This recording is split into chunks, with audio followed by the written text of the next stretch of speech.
एक दा शीर्षक त्रै पत्तर। चले डिगल बरी बरखा ते रुखे होई गए ते रुखे थोई गए छत्तर। चढ़े डिगल बरी बरखा ते रुखे थोई गए छत्तर। प्यासे थोई गए पानी जिंदगी थोई गए बत्तर।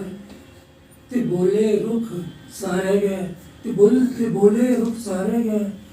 बड़ी बरसात हुई है भला सुनी है मने विच हसिया मेरे त्रै पत्तर। हूँ एक कुंडली जिसका शीर्षक है बलिदान। तन मन जेके वार दे उवै मर्द मैदान। अमर खुआंदे ओ सदा जो दिंदे बलिदान। वावे जित्तू वांगो ओंदे जो कुर्बान। रणपत दाते आंगो देखो जाई समाधे होंदा रन मन। चुकदे सौ शीस जिन्हें बारे दे तन मन। किस दोई नारी पर नारी मां ते भैन भी नारी नरै दी नार। नारी दी लीला है सब ये सारा संसार।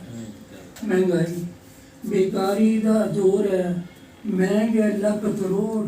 ये जीवन दी सड़क पर आया कैसा मोड़। गुंडागर्दी नहीं मिटी सगुआ फड़िया जोर। दिने दोपहरी मच्छरे डाकू कातल चोर।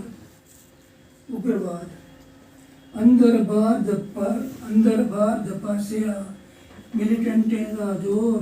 हर पासिया कुछ बैठिए तस है दे जोरो जोर।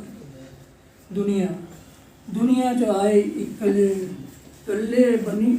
कल्ले बनिया जान। झूठे नाते साथ सब कदे नहीं साथ नभान। कभी सब दिखदा सुनदा डरदा ते फिर वासर आया। समैलपुरी और अकाडमी च ते मेरे साथी है कि रेडियो च भी हुंदा मेरे कोल बराबर आना जाना रहा। ते खीर वो मेरे म्हल्लेदार होई गए। बाजार जे हुंदा आना जाना हुंदा ते घर आई जांदे। कविता की गल हुंदी घर बार समाज की गल हुंदी तां हासे हासे च अक्सर गलांदे चेते रखियो उधमपुरी जी मैं तुंदे जागते दी जाने जरूर जाना ही। पर ऐसा हो ही नहीं सकिया। वो किस महीने पहले विदा होई गए। निजी शौक उन्हें भी बागबानी का बड़ा शौक हा। जद कदे वक्त मिलता तो अपना समा फुल्लें पत्तरें बूटें च गुजारदे। न्याणे भी उनका साथ देंदे लोक गीत गांदे सूरमे दी कथा सुनांदे जित्तो दी कारक गांदे गीडो दी बार सुनांदे।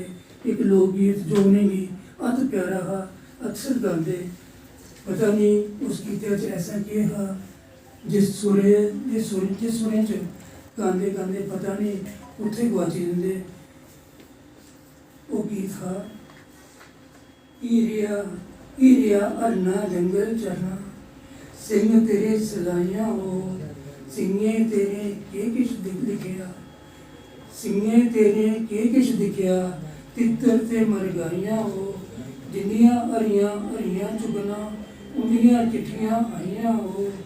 भरियां बंदूकां लिश्कन तोड़े ताड़ो ताड़ चलाइयां हो। तितर